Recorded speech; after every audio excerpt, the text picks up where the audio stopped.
Welcome everyone, and hopefully all of you are safe. Have had a good week, and we continue our series here with our good friend Eric Arnum. Um, for all questions for this session, please make sure you just outline your questions in the chat window that is available for you on the right side of the screen, and we'll probably go through those questions during the course of the conversation today. So please just document your questions there, and we'll list them out and interrupt Eric during the webinar today. Again, thank you for joining. For us as a company, it continues to be a new learning experience every week. We seem to have pivoted in terms of a focus, both with respect to our customers and as a company, on analytics significantly. A lot more customers are trying to understand, with data that is coming in, what needs to be done from a service standpoint. And a lot of conversations right now are focused on both real-time data analytics, looking at what is going on there from what has to be done to improve customer service. And so a lot of our focus has pivoted with respect to analytics. We've started a few projects where virtual teams is a new learning experience for everybody. There are challenges like with anything new, but patience seems to have gotten a whole new meaning. People are very patiently listening to each other. We're doing a lot of ideation using platforms like Teams and GoToMeeting. It's been a very, very interesting, way of trying to get initiatives started, listening to each other.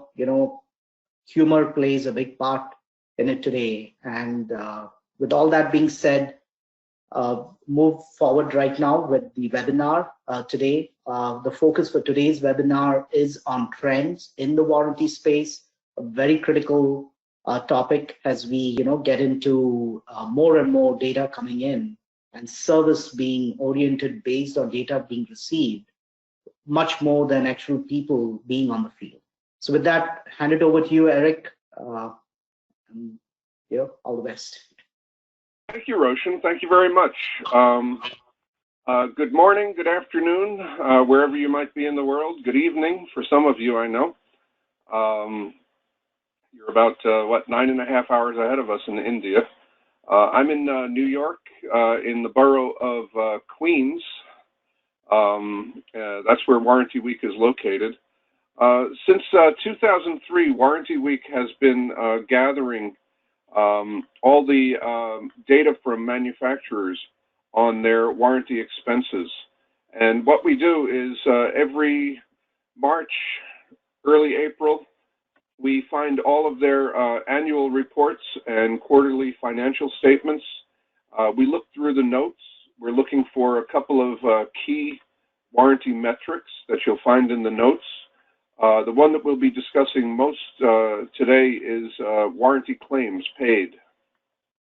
But we also look for amounts on warranty accruals. That's the money that you're putting aside at the time a product is sold to finance what you think will be the future warranty claims. And then, of course, the balance in the warranty reserve fund at the end of each year. We track roughly about 1,000 different companies, both here in the US as well as in Europe and in Asia. But the European data doesn't really start to come out until a little bit later. It's coming out now in April. It'll all be here by May.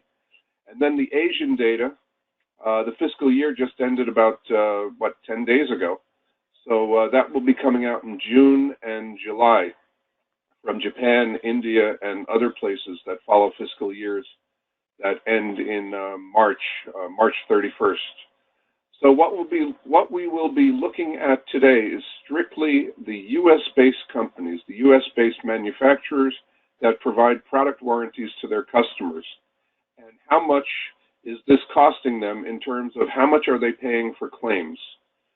Claims, of course, include not only parts and labor, but also some indirect costs like call centers, training, what have you, incidental costs in addition to, fixing or replacing products themselves. So I've entitled this presentation, U.S. Product Warranty Industry Trends in 2019, but the data goes all the way back to 2003. What we're looking at here is the three sectors that I divide everything into. One is vehicles. That includes not only cars and motorcycles, but also trucks and vocational vehicles, construction equipment, farm equipment. Also vehicles, you might not think of it as a vehicle, but planes, commercial aircraft. That's in the vehicle sector. In the electronics sector, a whole bunch of things, not only computers, but also mobile phones, telecom equipment, medical equipment, the semiconductors themselves, the computer peripherals, the disk drives and data storage systems. So there's a whole lot going into that sector. And then at the bottom, at the top there, you see what I'm calling the building trades. That's everything from carpeting and furniture to windows, roofs, cabinets, the homes themselves, power equipment for electrical generation, and a few other things jammed in there. So we're looking at these three sectors. Those are in billions of US dollars. That's the amount of claims paid per year by the companies in these sectors. In 2019, you see the vehicles are up about $810 million. That's about a 6.2% increase. The electronics is down in 2019, down about $430 million, or down 5.2%. And the building sector down $620 million, or about 13%. The total altogether is $25.85 billion spent on warranty claims in 2019, and overall that's down about $230 million from 2018 levels. So it's very accurate to say that claims are down almost just under 1% in 2019. In this figure, we missed one. How will I go back now? Well, let's just keep moving forward. The cars are at the bottom in blue. They're up about 5%. The trucks are up about 10%. Auto parts is up about 14%. And the airplanes, the commercial aircraft, is down actually about 11%. Let me see if I can go back real quickly. There it is, figure 2. Now what we're doing here is we're taking all of the claims paid, so we're looking at all of these, and we're dividing them by product sales to try and figure out what percentage of a company's revenue is going towards warranty expenses. In the vehicle sector, the average over the past 17 years has been around 1.6% of revenue. In the electronics sector, the average has been slightly higher, 1.7%. And in the building sector, the average has been right at 1%. So what you can see is that both the vehicles and electronics are right about where they should be, their average, their long-term average, while the building sector is a little bit below average. That could change in the future, but that's where we are right now. I already showed you this. Let me go on to this now. We're looking at just the vehicle sector. What I've done is I mentioned to you I'm tracking roughly 1,000 companies. What I've done is I've taken all of those companies and figured out who are the 100 largest warranty providers based on how much they're paying in claims. And I separated those top 100 into those three sectors. And what I looked at was the 10 companies that reduced their claims rates the most in 2019. This is the result for the vehicle sector. Oshkosh, which makes trucks and military equipment, very large vehicles, they're number one. They were down by almost a third, from 0.6% to 0.4%. And then at the bottom, you see Wabco Holdings. They're a parts company, an auto parts supplier. They were down roughly about a tenth, from 1.0% to 1.9%. And in between, Borg Warner, Allison Transmission, Polaris, Thor, Navistar, General Dynamics is an aerospace company. Advanced Auto Parts is a retailer. Rev Group is recreational vehicles. Then we did the same thing with electronics.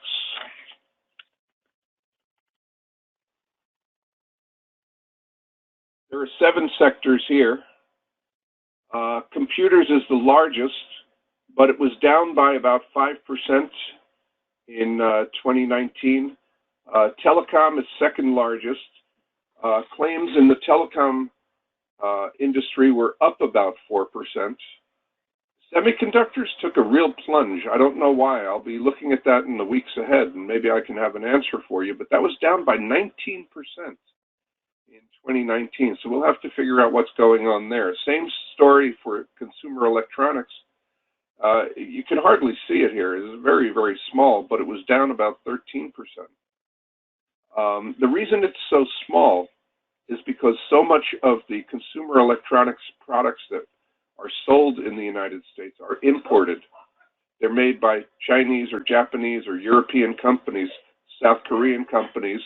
They're imported into the U.S., so they don't count in these statistics. This is just U.S.-based manufacturers. So what I'm saying is that the consumer electronics category is not really a domestic U.S. manufacturing concern. It's more of an import concern. Medical equipment, down about 6%.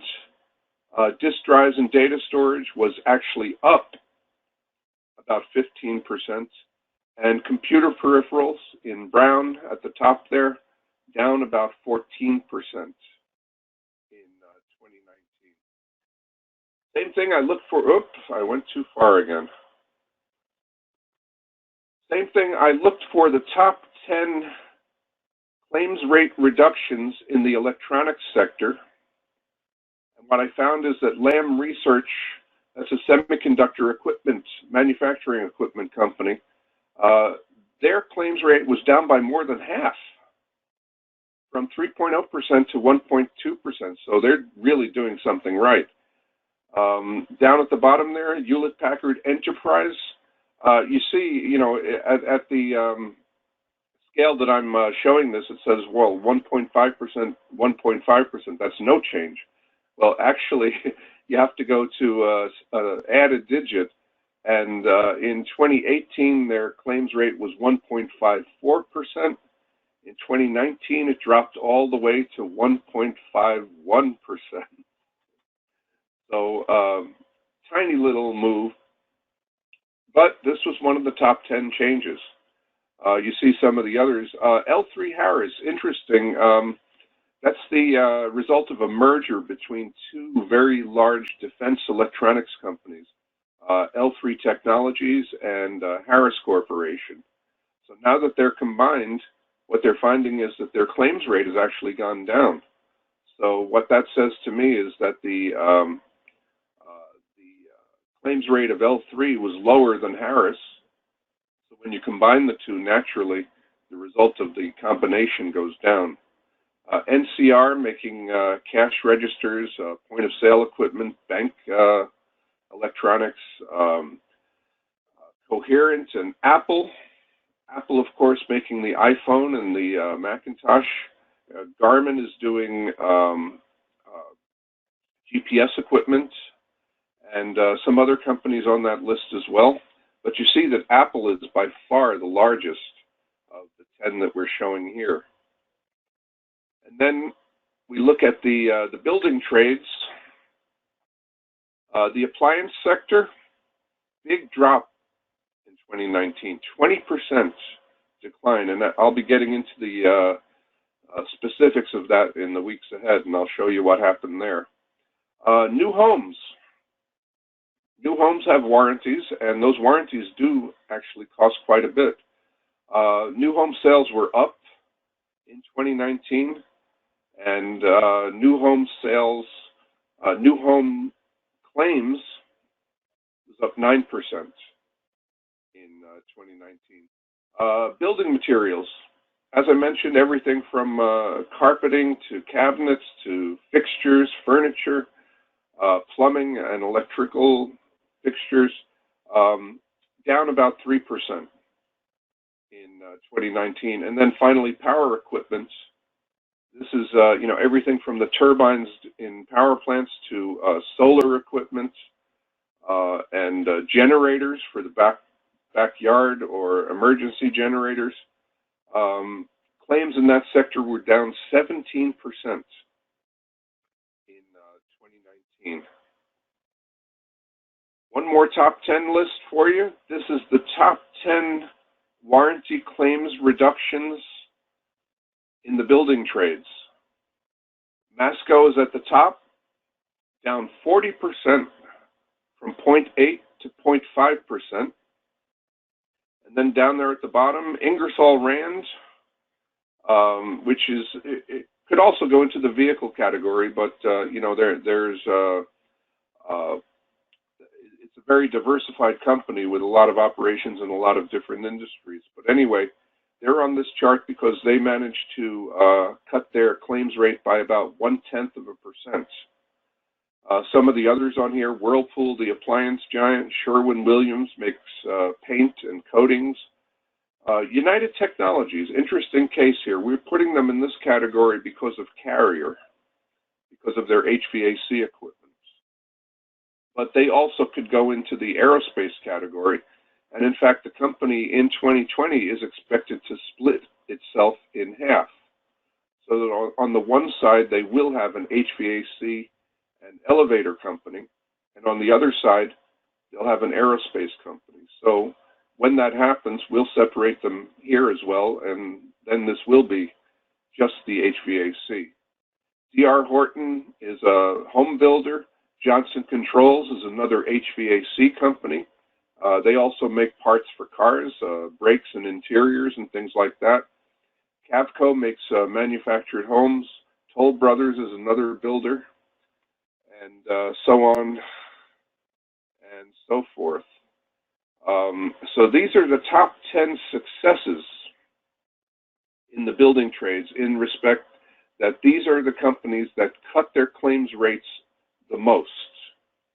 And that's a sign of success in that you're reducing your expense rate. As I mentioned, some of them have cut it in half, some of them have cut it very slightly, but these are the largest changes by the largest companies in the U.S.-based sector of the product warranty industry. So let me bring it all back together for you. Here we're looking at everything. It's the same data as you saw in the first chart, but now we're looking at it in terms of all 18 industries. As I mentioned, the 2019 total was $25.85 billion spent on claims, and that was down about $230 million from 2018 levels, which came in at $26.08 billion. But as you look at this, what you notice is that still, by far, 2008 accounts for the year with the highest amount of claims. And if you look back at that chart, you'd see that the percentage of revenue going towards these warranty expenses was higher back then as well. So what we've seen, besides, of course, the recession, which took a lot of revenue out of the system, what we've seen is more or less a constant, slow but steady reduction in the percentage of revenue that's being spent on warranty claims. And that's a great success story. As Roshan mentioned at the outset, a lot of companies are using warranty data to improve their warranty management by finding out how products break, when products break. You can actually design better products that break less frequently. And as some of the computer companies have shown us, you can change the design of your products to make them even easier to fix, to the point that some of these companies are even actually asking their customers to do the warranty work. Because now, everything is modular, snap in, snap out, and repairs are less costly. You can ship a part to the customer. Of course, that's the way it's always been done in the aerospace industry and the trucking industry, where you have the customers fixing their own products to a large extent. But what's happened is companies are using warranty data to improve warranty performance. So Roshan, do we have any questions or comments from the audience? I'm not watching the chat room, but tell me what's out there.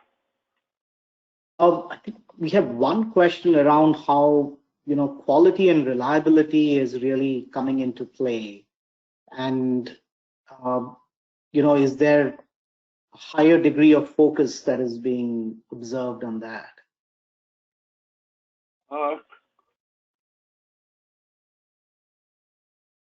Warranty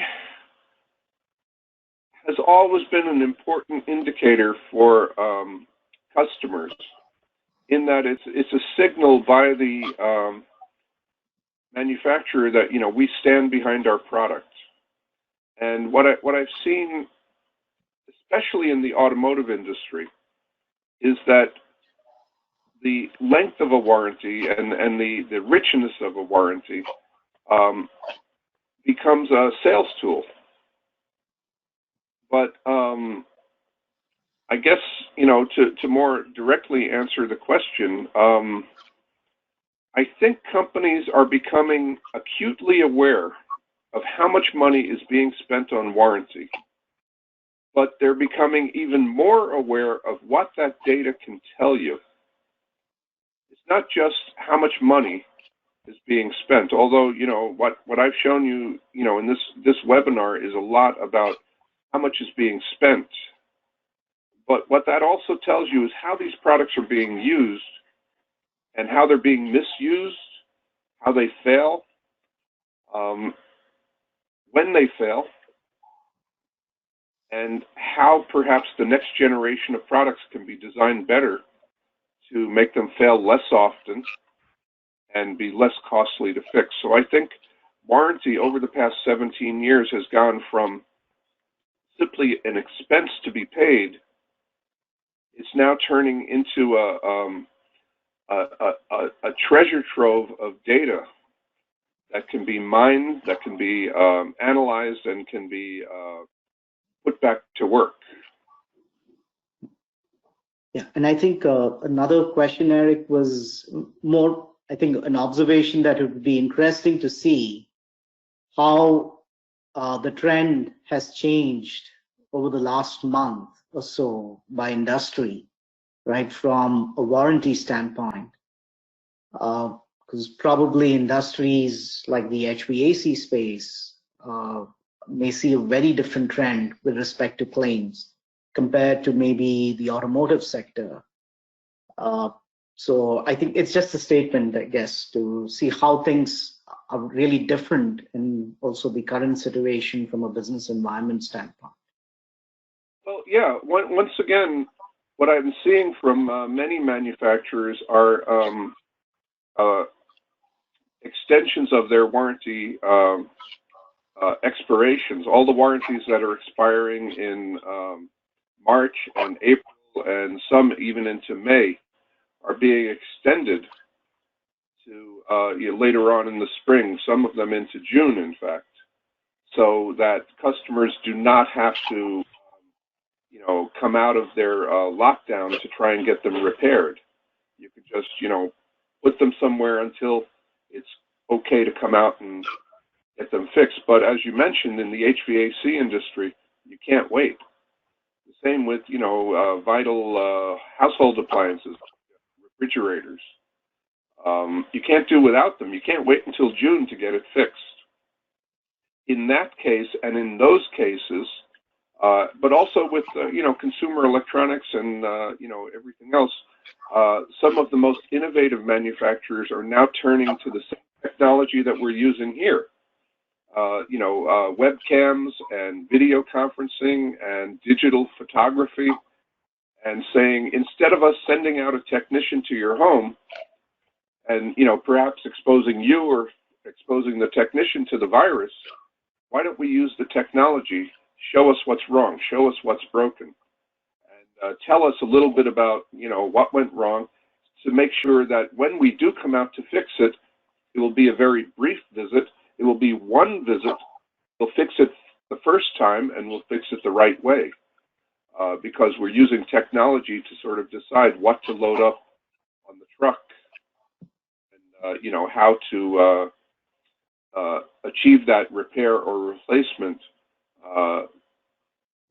posing the least danger to the people involved. So, but it will be very interesting to see, are claims rising or falling? Because in the recession 12 years ago, we saw a very mixed bag. Many times, what you find is that the customer is holding on to their equipment longer. They're not replacing it as often. So they want it to be in top shape. Or they feel that, they're not getting their value, so they say, let's get some warranty work done. So that increases claims. But then again, you have less usage, you have less people driving. They're driving less distance, so the cars are braking less often. The same with trucks, the same with planes. A lot of them are parked on the runways. So it'll be interesting to see the balance, the changes. I know that our home computers, our laptops are being used much, much more than they were before, because we're all home working. So certainly I'd expect to see, laptop claims rise. The same with mobile phones. With technology like that, I think it will go up. But there's other equipment, farm equipment, and certainly construction equipment that's sitting idle, waiting for the customers to come back and start using it again.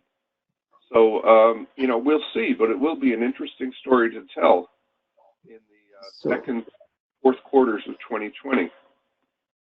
Now, Rick, we have two more questions. So how exactly do you calculate the warranty claim rate? Do you use the year that the claim dollars were paid out versus the same year revenue, or is there a different way that you do? I'm using, so when I compose that, when I calculate that fraction, I'm using 20 claims paid in 2019 divided by products sold in 2019. I understand what the questioner is saying, that that product might have been sold in 2017, and then it took a couple of years for it to be fixed. And maybe I should, compare some lag time between when the product was fixed and when the product was sold. I understand that. I understand that it's a sort of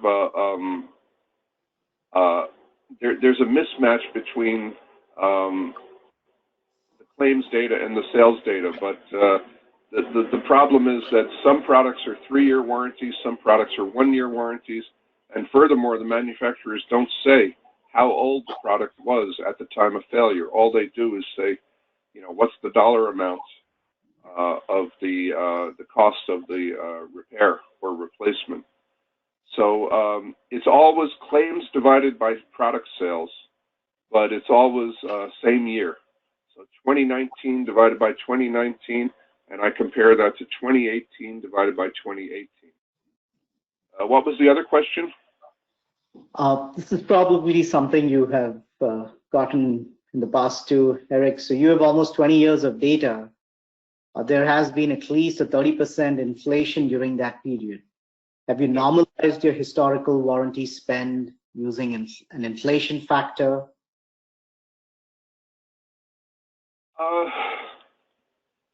I tried that a month or two ago, and I found that it just made a complicated subject even more complicated.